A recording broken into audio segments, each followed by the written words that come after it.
പൂർണ്ണമാണ് പ്രതീക്ഷിച്ചത്. ഞങ്ങളുടെ വാരികയില് നിങ്ങൾ നാടകക്കാരെ കുറിച്ചൊരു വലിയ കോളം തന്നെ ഉണ്ട്. ഇഷ്ടംപോലെ ഞാൻ വായിക്കാറുണ്ട്. നിങ്ങളുടെ അനുഭവങ്ങൾ എന്നോട് പങ്കുവയ്ക്കണം. തീർച്ചയായിട്ടും പങ്കുവയ്ക്കാം. ഓക്കെ. എല്ലാവരും നാടകത്തിൽ നിന്ന് സിനിമയിലേക്ക് കയറിക്കൊണ്ടിരിക്കുകയാണ്. ചേട്ടൻ എന്താണ് ആ വഴി ഒന്നും ശ്രമിക്കാത്തത്? അയ്യോ, അമ്മയുടെ വിലക്കുണ്ട്. അമ്മ അസോസിയേഷൻ അംഗമാണ്. അതല്ല, പിന്നെ വല്യമ്മയുടെ വിലക്കുണ്ട്. വല്യമ്മ രാവിലെ 6 മണി കഴിഞ്ഞാൽ വീട്ടിൽ വെളിയിൽ ഇറങ്ങല്, വയ്യാതെ ചൂടുവെള്ളം. ഈ വീട്ടിൽ ആർക്കുണ്ട് ചേട്ടാ? പരിചയപ്പെടുത്തണം. ഞാനും എന്റെ അമ്മയും പിന്നെ എന്റെ കുഞ്ഞനിയത്തി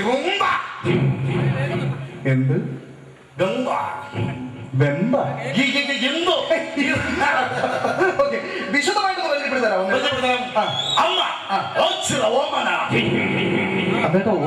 നാടകമല്ലേ, ഒരു പൊലിപ്പിന് വേണ്ടി പിന്നെ അടുത്തത് അനുജത്തെ കാഞ്ഞിരപ്പള്ളി എന്താ കാഞ്ഞിരപ്പള്ളിയിലേക്ക്. അവിടെ കാഞ്ഞിരപ്പള്ളിയിൽ കുഞ്ഞമ്മയുടെ വീട്ടിൽ നിന്ന് ടൈപ്പ് റൈറ്റിംഗ് പഠിക്കാം.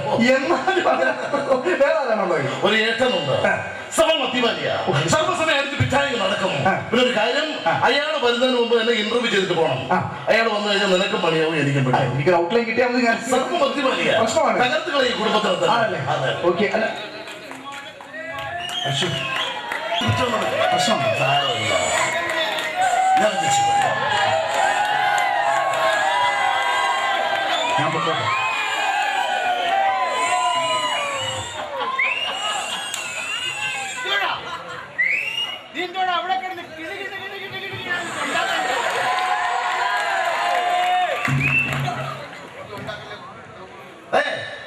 ഒരുപാട് താട്ടല്ലേ?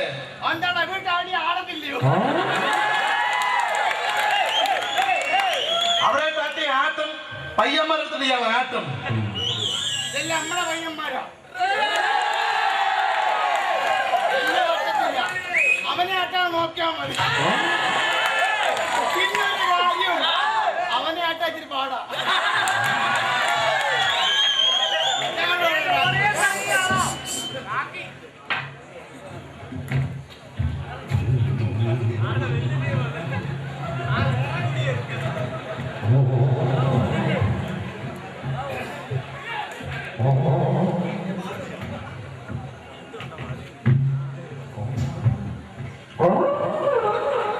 ഒരുപാട് കുലുക്കല്ലേ, എല്ലാം കൂടെ ഊരിപ്പിടി ചിലപ്പോൾ താഴെ വീഴും.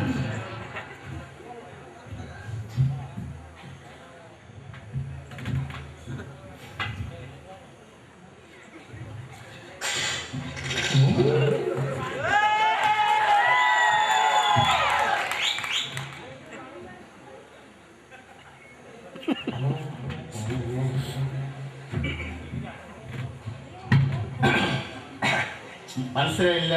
ചേട്ടനെ ഇന്റർവ്യൂ ചെയ്യാൻ വേണ്ടി വന്നാ നടക്കട്ടെ. അയ്യോ ചേട്ടനല്ല, പിന്നെ ഈ ചേട്ടൻ. അവനെയോ? അത് ചേട്ടനല്ല, അത് എന്റെ അനിയനാണ്. അവനെ ഇന്റർവ്യൂ ആണ്. ഇന്റർവ്യൂ നടന്നോട്ടെ, എനിക്ക് പ്രശ്നമൊന്നുമില്ല, ചെയ്യില്ല, ഞാൻ മാറി നിൽക്കും. പിന്നെ ഇന്റർവ്യൂ എനിക്ക് സന്തോഷമാണ്, മനസ്സിലായില്ല, ഒരു പ്രശ്നമില്ല. പക്ഷെ ഇന്റർവ്യൂവിന്റെ ഇടയ്ക്ക് ഒരു 5 മിനിറ്റ് എനിക്ക് അവനെ വിട്ടു തരണം. ഒരു പ്രശ്നമുണ്ട്, ഒരു വിഷയമുണ്ട്. എന്നോട് പറ. അത് താല്പര്യമുണ്ടോ? പിന്നെ താല്പര്യമുള്ള സ്ഥിതിക്ക് ഞാൻ പറഞ്ഞുതരാം. അനിയ, എന്റെ ആത്മാർത്ഥ സുഹൃത്തിന്റെ കല്യാണത്തിന് പോകാൻ ഞാൻ അവനോട് 200 ചോദിച്ചു. ഫോൺ നമ്പറാ? ഫോൺ നമ്പർ ഇല്ല, 200 200 രൂപ. ഓ, 200 200 രൂപ. പക്ഷെ എനിക്ക് തന്നെത്തരാന്നറിയോ? 50 രൂപ. 50 രൂപ. 50 രൂപ കൊണ്ട് ഞാൻ ഒരു കല്യാണം വീട്ടിൽ തന്നാൽ ഞാൻ നാണം കെടുത്തില്ലടാ. ഞാൻ നാണം കെട്ടു. അതെനിക്ക് ചോദിച്ചു. അതുകൊണ്ട് ഒരു 5 മിനിറ്റ് എനിക്ക് അവനെ വിട്ടു തരണം. ശല്യം ഞാൻ ചെയ്യില്ല. ഇന്റർവ്യൂ നടക്കട്ടെ. എനിക്കറിയാവുന്നില്ല കാര്യങ്ങൾ. മോനെ സന്തോഷം, വന്നതിൽ സന്തോഷം.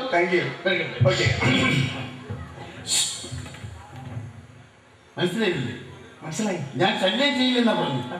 ഇന്റർവ്യൂ നടക്കട്ടെ. കഴിഞ്ഞ വർഷം ഏത് സമിതിയിലായിരുന്നു? ഞാൻ തിരുവനന്തപുരം മധുര. ഈ വർഷമോ? അതുമില്ല ഇതുമില്ല. ഞാൻ എനിക്ക് സംസാരിക്കത്തില്ല, ശല്യം ചെയ്യില്ല. 50 രൂപ 50 നോട്ട് ചെയ്തു. എനിക്ക് തന്ന രൂപയുടെ കണക്കിൽ ഞാൻ മറന്നു വന്നു.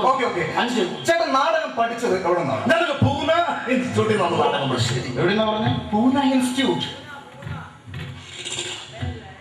പലത്ത നീ ഏത് പൂനാലാണ് പോയത്?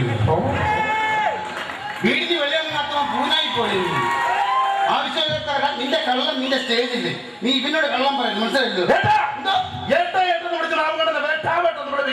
ഞാൻ വേടാ വേടാന്ന് വരുമ്പോഴേക്ക് നാളെ തന്നെ ഈ മുടിയും പച്ച വെട്ടി മീശയും പഠിച്ച് നടന്നില്ലെങ്കിൽ ഇതെന്തൊരു സട്ടാടാ ഇത്.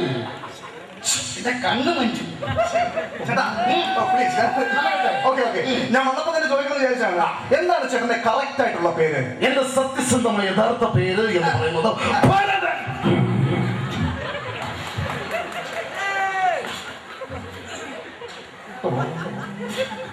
എന്തുവാടാ ഇത്? ഭരത, നിന്നോട് ഞാൻ 100 വട്ടം പറഞ്ഞിട്ടുണ്ട്, ആരോടെങ്കിലും പേര് പറയുമ്പോ വാ കുത്തി പേര് പറയണു. ഞാൻ വാ കുത്തി പേര് പറഞ്ഞു മതിയല്ലോ. അപ്പൊ നിന്റെ കയ്യല്ലേ നനഞ്ഞുള്ളൂ, എവ കുളിച്ചില്ലല്ലോ.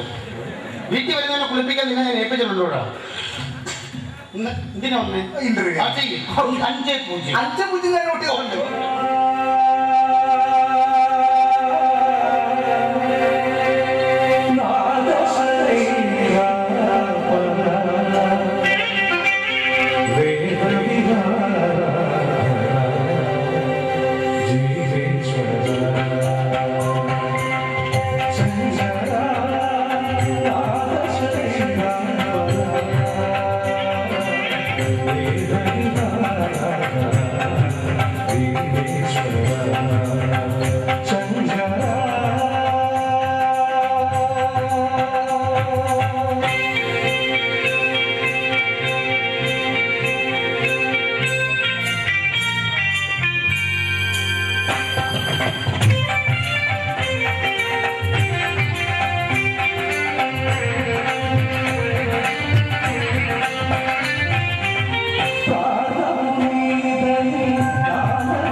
Mona Lisa.